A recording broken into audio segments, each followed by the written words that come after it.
മലയാളികൾ ഒരിക്കലും മറക്കാത്ത പേരാണ് കൊച്ചിൻ ഹനീഫയുടേത്. മരിച്ചിട്ട് വർഷങ്ങളായെങ്കിലും മലയാളിക്ക് കൊച്ചിൻ ഹനീഫ ഇന്നും തങ്ങളുടെ ജീവിതത്തിന്റെ ഭാഗമാണ്. ഡയലോഗ് പറഞ്ഞും പറയാതെയുമൊക്കെ അദ്ദേഹം എത്രയോ വട്ടം നമ്മളെ ചിരിപ്പിച്ചു, ഇന്നും ചിരിപ്പിച്ചുകൊണ്ടേയിരിക്കുന്നു. സിനിമയിൽ നിറഞ്ഞു നിൽക്കുമ്പോഴായിരുന്നു കൊച്ചിൻ ഹനീഫയുടെ മരണം. ആ ആഘാതം മലയാള സിനിമ ഒരിക്കലും മറക്കില്ല. നോൺ ആൽക്കഹോളിക് ലിവർ സിറോസിസ് ആയിരുന്നു അദ്ദേഹത്തിന്. 2 കുഞ്ഞുമക്കളെയും ഫാസിലെയും യാത്രയാക്കി അദ്ദേഹം പോയിട്ട് വർഷങ്ങൾ 14 പിന്നിട്ട് കഴിഞ്ഞു. കൊച്ചിൻ ഹനീഫയുടെ മക്കൾ ഇന്ന് വളർന്നു വലുതായി. ഉമ്മയുടെ ഇടതും വലതുമായി ഇപ്പോൾ അവരുണ്ട്. തീരെ വയ്യാത്ത ദിവസങ്ങളിലും ഹനീഫിക്ക ഒരു കാര്യം ആവശ്യപ്പെടുമായിരുന്നു: മക്കളെ രണ്ടുപേരെയും 2 വശത്തായി കിടത്താൻ. ആ സമയത്ത് മുഖത്ത് സന്തോഷം വരും. ഹനീഫിക്ക മദ്യപിക്കാറില്ല, അലസ ജീവിതവുമല്ല. ലിവർ സിറോസിസ് തിരിച്ചറിയെങ്കിലും അത് മറച്ചുവെക്കാനാണ് ഇക്ക ശ്രമിച്ചത്.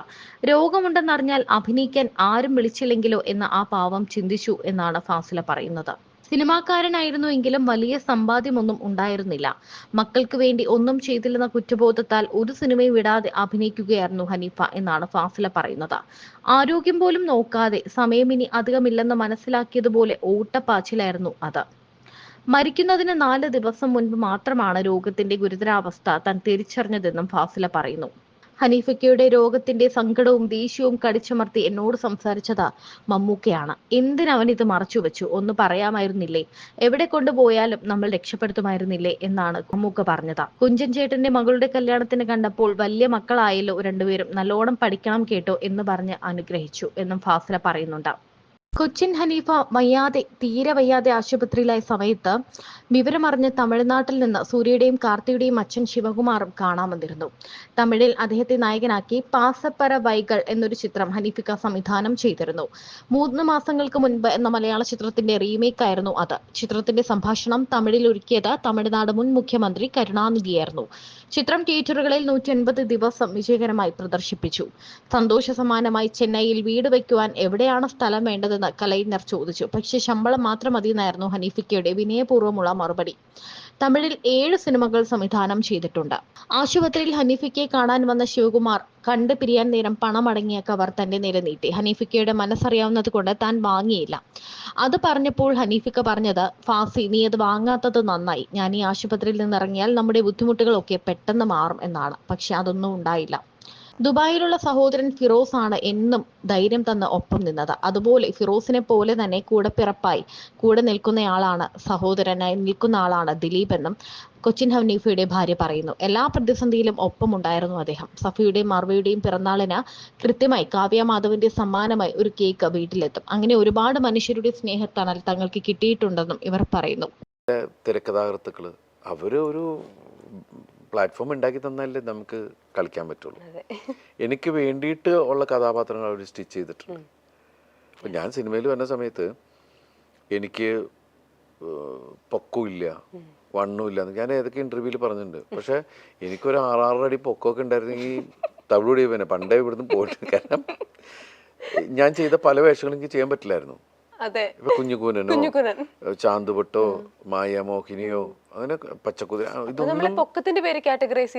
എന്ന് വെച്ചാല് അതല്ല, ഒരു നോർമൽ ഇതിൽ നിന്ന് മാറുമ്പോൾ നമ്മള് ഇയാളെന്തേ കാണിക്കണേ എന്നൊക്കെ തോന്നിക്കഴിഞ്ഞാൽ നമ്മള് പക്ഷെ അല്ലാത്തൊരു നോർമലായിട്ട് നമ്മുടെ ഒരു നോർമൽ ഒരാളാണ് ഞാൻ. അപ്പൊ ആ ഒരു നമ്മൾ കൺമുമ്പിൽ കാണുന്ന കഥാപാത്രങ്ങളിലൂടെയാണ് നമ്മൾ പോയിക്കൊണ്ടിരിക്കുന്നത്. അപ്പൊ ചില സമയത്ത് ആദ്യമൊക്കെ നമുക്ക് സങ്കടം ഉണ്ടായിരുന്നു. ഒരു 6 അടി കിട്ടിയിരുന്നെങ്കിൽ ഞാൻ കാലക്കേനെ എന്നൊക്കെ ഒരു കാര്യമില്ല എന്നുള്ളത് പിന്നെ മനസ്സിലായി. പക്ഷെ ഒരുപാട് നല്ല കഥാപാത്രങ്ങൾ അത് കാരണം കഥാകൃത്തുക്കൾക്ക് അവർക്ക് ഉണ്ടാക്കാൻ പറ്റി.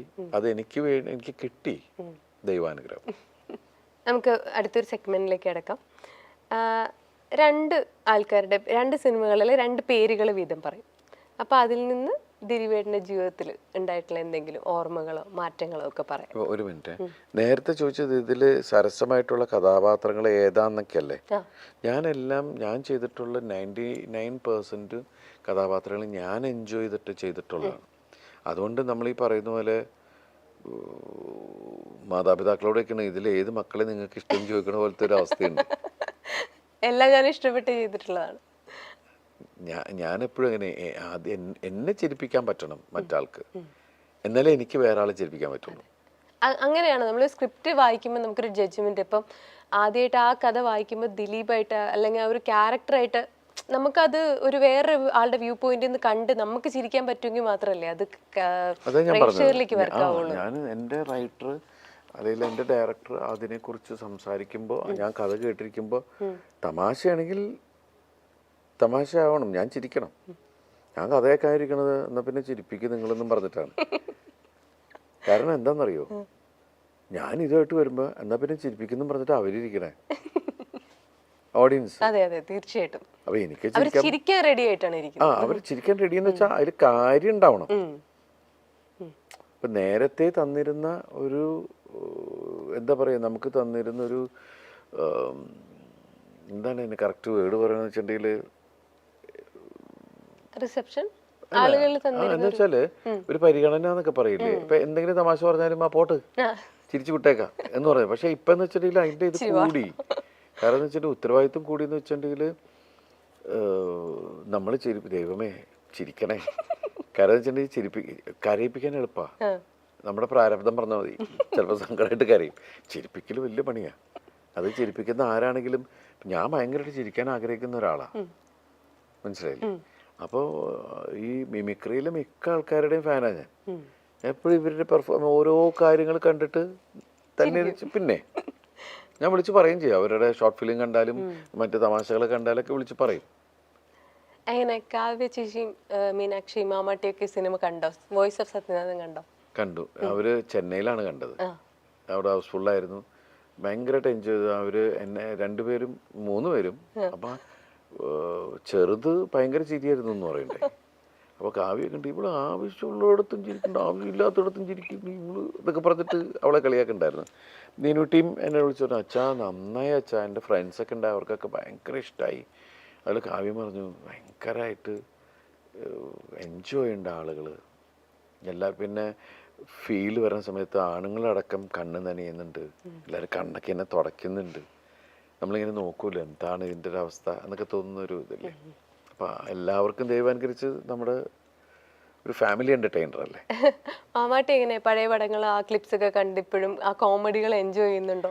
മാമാട്ടി ശരിക്കും പറഞ്ഞാൽ ഈ അടുത്ത കാലത്താണ് നമ്മുടെ സിനിമകൾ കാണാൻ തുടങ്ങുന്നത്. അങ്ങനെയാണ് ഇവള് എൻജോയ് ചെയ്യുന്നത് കണ്ടപ്പോഴാണ് നമ്മൾ ഓരോ സിനിമകൾ കാണിക്കുന്നത്. അപ്പം മായമോഹിനി കണ്ടപ്പോൾ അച്ഛൻ എന്തൊക്കെ കാണിക്കണേ എന്നൊക്കെ ചോദിച്ചു. അങ്ങനെയൊക്കെയുള്ള സാധനങ്ങളൊക്കെ ആയി. ആൾക്കിപ്പോൾ ഈ ഒക്ടോബർ ആകുമ്പോൾ 5 വയസ്സാവും. അതെ അതെ. അപ്പൊ സിനിമ കണ്ട് ആ കോമഡി ഒക്കെ മനസ്സിലായി തുടങ്ങിയിട്ടുണ്ട് ഇപ്പൊ എന്തായാലും. അപ്പൊ ഇനി ഒരു സ്ട്രോങ് ഫാനോടെ വന്നിരിക്കുകയാണ്. ഓക്കെ, അപ്പം ഈ പടങ്ങളെ കുറിച്ചൊക്കെ പറയുമ്പോൾ അല്ലെങ്കിൽ ഈ ആളുകളെ കുറിച്ച് പറയുമ്പോൾ ദിലീപേട്ടന് ജീവിതത്തിൽ ഉണ്ടായ ഒരു മാറ്റം എന്താണെന്ന് പറയാം. സല്ലാപം, കഥാവിശേഷൻ, ഈ 2 പടത്തിൽ നിന്നും ദിലീപേട്ടന് ഉണ്ടായ ഒരു മാറ്റം. സല്ലാപം ശരിക്കും പറഞ്ഞാൽ എൻ്റെ ജീവിതത്തിലെ ടേണിംഗ് പോയിന്റാണ്. ആസ് ആൻ ആക്ടർ ഉറപ്പായിട്ടും അവിടെ നിന്നാണ് എൻ്റെ ഒരു പലരുടെയും വിചാരം അതാണ് എൻ്റെ ആദ്യത്തെ പടം സല്ലാപം. അതിന് മുമ്പുള്ള പടങ്ങൾ ചിലപ്പോൾ അവരുടെ അത് അത്രയും ജനഹൃദയങ്ങളിലേക്ക് ഇറങ്ങിച്ചെന്ന ഒരു കഥാപാത്രം. പിന്നെ കഥാവിശേഷം എനിക്ക് ഇഷ്ടപ്പെട്ട സിനിമകളിലൊന്നാണ് ചന്ദ്രേട്ടൻ്റെ. എനിക്ക് തോന്നുന്നു ചന്ദ്രേട്ടൻ്റെ മകന് ഫീൽ ചെയ്ത ഒരു ഇൻസിഡൻറ്റിനെ ബേസ് ചെയ്തിട്ടുണ്ടാക്കിയൊരു കഥയാണ്. ഞാൻ ഇപ്പോഴും എന്തൊരു മൂഡാണ് ആ പടം. ഇയാളുടെ ഒരു ട്രാവലിംഗ്, പല ഭാഷയിലുള്ള ആളുകളും, വേറൊരു അയാൾ ഒളിപ്പിച്ചിരിക്കുന്ന ഒരു മിസ്റ്ററിയും. അത് ചില സമയത്ത് സൂയിസൈഡ് എന്ന് പറയുന്നത് രക്ഷപ്പെടലാണ്. ചിലത് താങ്ങാൻ പറ്റാണ്ടാകുമ്പോൾ പോവുക എന്ന് പറയുന്നത്. പക്ഷെ അതൊരു അതിനോട് അതല്ല ശരിക്കും വേണ്ടതെന്നുള്ളതാണല്ലോ. നമ്മൾ ഫൈറ്റ് ആണല്ലോ ലൈഫ് എന്ന് പറയുന്നത്. ഒരു ജന്മമുള്ളൂ, അത് നമ്മൾ ജീവിച്ചു തീർക്കാം. പക്ഷെ ചിലർക്കത് പ്രഷർ, ഈ പറയുന്ന ഞാനിങ്ങനെ സംസാരിച്ചിട്ടും എനിക്ക് തോന്നിയിട്ടുണ്ട് 2020 എന്ന സമയത്താണ് പ്രഷർ താങ്ങാൻ പറ്റാതെ. എന്നിട്ട് ഞാൻ ഇവിടുന്ന് വേറെ രാജ്യത്തേക്ക് പോയി. കാരണം ഇവിടെ നിന്ന് കഴിഞ്ഞാൽ ചിലപ്പോൾ എല്ലാ അത്ര കുഴപ്പമായി പോയി മെൻ്റലി. എന്നുവെച്ചാൽ ഒന്നും നടക്കുന്നില്ല, ഒന്നും നീങ്ങുന്നില്ല എന്ന് തോന്നുമ്പോൾ ഉള്ള ഒരു നമുക്ക് ഇത് എല്ലാവർക്കും ഉണ്ടാവുന്നതാണ്. പക്ഷെ ഇപ്പം തോന്നും അങ്ങനെയല്ല, അതൊരു പരിഹാരമല്ല. കാരണം നമ്മളെ ഡിപ്പെൻഡ് ചെയ്തിരിക്കണ ഒരുപാട് ആൾക്കാരെ ഇരുട്ടിലാക്കിയിട്ട് നമ്മൾ രക്ഷപ്പെട്ടു. അത് ശരിയല്ല എന്ന് തോന്നുന്ന ഒരുപാട് കാര്യങ്ങളുണ്ട്. കഥാവിശേഷം പോലത്തെ ഒരു സീരിയസ് പടത്തെ കുറിച്ച് പറഞ്ഞപ്പോൾ ചോദിക്കട്ടെ, നമ്മൾ ചിരിപ്പിക്കുന്ന സിനിമകളാണ് ദിലീപേട്ടൻ്റെതായിട്ട് നമ്മൾ കൂടുതൽ കാണുന്നെങ്കിലും ഒരു ക്രൈം ത്രില്ലറിൻ്റെ ഒക്കെ പോലത്തെ ഭാഗങ്ങളിൽ നിന്നും ദിലീപേട്ടൻ അങ്ങനത്തെ കഥകൾ എപ്പോഴെങ്കിലും കേൾക്കുന്നുണ്ടോ? അങ്ങനത്തെ കഥകളിൽ ഇനി ദിലീപേട്ടനെ കാണാൻ പറ്റുമോ? ഉണ്ട്. ഞാനിപ്പോൾ 1-2 സിനിമകൾ അങ്ങനത്തെ കമ്മിറ്റ് ചെയ്തിട്ടുണ്ട്. മീൻസ് ഒരു ആക്ടറെ സംബന്ധിച്ചിട്ട് എല്ലാ ജോണറും അങ്ങനെ പോവുക എന്ന് പറയുന്ന ഇതില്ലേ, നമ്മൾ ഏതൊരു സംവിധായകൻ്റെ അടുത്ത് ചെല്ലുമ്പോൾ ആ സംവിധായകൻ്റെ മുമ്പിൽ ഒരു വെള്ള പേപ്പറായിട്ട് പോവുക. അയാൾ അദ്ദേഹത്തിൻ്റെ രീതിക്ക് അദ്ദേഹം വരച്ച് അതിനെ സ്കെച്ച് ചെയ്യുക എന്ന് പറയും. അപ്പോൾ അതാണ് നമ്മുടെ മനസ്സിലാഗ്രഹം.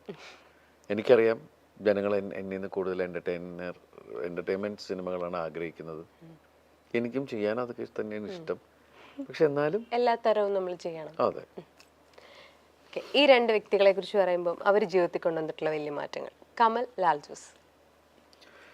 കമൽ സാറ് എൻ്റെ ക്യാമറയുടെ മുമ്പിലാണ് ഞാൻ ആദ്യം തന്നെ മീൻസ് സ്ക്രീനിൽ എന്നെ കാണുന്നത്. പിന്നെ എൻ്റെ ഗുരുനാഥനാണ്. കാരണം വെച്ചാൽ ഞാൻ അദ്ദേഹത്തിൻ്റെ കൂടെയാണ് വർഷങ്ങളോളം ഉണ്ടായിരുന്നത്. എനിക്ക് 8-9 ഫിലിം ഞാൻ ഇപ്പോഴും കിടന്ന് ഞാൻ കമൽ സാറിൽ ആ ഒരു ഇതിൽ കണ്ട ക്വാളിറ്റി എന്ന് വെച്ചാൽ, ബോസ് ചിലപ്പോൾ താഴെയുള്ള ഒരാളെ വെച്ച് പടം ചെയ്യണമെന്ന് നിർബന്ധമില്ല, അസിസ്റ്റന്റിനെ വെച്ചിട്ട്. അപ്പോൾ ആ ഒരു ഇതിൽ എനിക്ക് കമൽ സാറിനോട് ഭയങ്കര റെസ്പെക്ട്. കാരണം എന്ന് വെച്ചിട്ടുണ്ടെങ്കിൽ ഞാൻ ആ സമയത്ത് വേഷം ചെയ്തു വന്നു, ഇതായി. പിന്നെ അത് കഴിഞ്ഞ് സല്ലാപം ചെയ്തു. സാർ എന്നെ വെച്ചിട്ട് ആദ്യമായിട്ട് ഇൻഡിപെൻഡൻറ്റ് ഹീറോ ആവുന്ന ഒരു പടം അതാണ്. പിന്നെയാണ് കല്യാണ സൗന്ദര്യവും ഒക്കെ പറഞ്ഞത്. അദ്ദേഹം ഇപ്പോൾ വീണ്ടും അവരിപ്പോൾ ഷൈനിനെ വെച്ചിട്ട് സിനിമ ചെയ്യുന്നുണ്ട്. അപ്പോൾ ആ ഒരു ഈഗോ എന്ന് പറയുന്ന സാധനം ഉണ്ടല്ലോ, ചില ആൾക്കാരെ നമുക്ക് പറയാൻ പറ്റൂല. മനുഷ്യനാണ്. കാരണം എന്നെക്കാൾ എൻ്റെ അസിസ്റ്റൻ്റ് എന്നവനെ വെച്ചിട്ട് ഞാനെന്തിനു സിനിമ ചെയ്യണമെന്ന് തോന്നിക്കഴിഞ്ഞാൽ അത്രേ ഉള്ളൂ. പക്ഷെ അത് നമ്മളിൽ എവിടെയോ ഒരു കലാകാരനുണ്ടെന്ന് തിരിച്ചറിഞ്ഞപ്പോൾ ഈ വേഷം അവനെ ഏൽപ്പിച്ചാൽ അത് നന്നാവുമെന്ന് തോന്നുന്നൊരു സാധനമല്ലേ കമൽ സാറ്. പിന്നെ നല്ല മ്യൂസിക് സെൻസും കമൽ സാറിൻ്റെ പാട്ടുകളൊക്കെ കണ്ടറിയാം. ലാൽ ജോസ് ആണെങ്കിൽ എനിക്ക് എൻ്റെ സഹോദരനാണ്. എൻ്റെ വീട്ടിൽ എൻ്റെ അച്ഛന് ലാലുവിനെ പരിചയപ്പെട്ട സമയം തുടങ്ങി മൂത്ത മോനെ പോലെ കാണുന്ന ഒരാളാണ്. എൻ്റെ വീട്ടിൽ എന്തെങ്കിലും ഞങ്ങൾ ഇതുള്ള പ്രശ്നമാണെങ്കിൽ അവൻ വരട്ടെ എന്ന് പറയും. അങ്ങനെയുള്ള ഇതുണ്ട്. അത്രയും ഫാമിലി അറ്റാച്ച്ഡ് ആണ്. ലാലുവിൻ്റെ അപ്പച്ചനും അമ്മയാണെങ്കിലും ലാലുവിൻ്റെ വീടാണെങ്കിലും ഞാൻ ഇടയ്ക്ക് പോയി നിൽക്കുന്നൊരു വീടാണ്.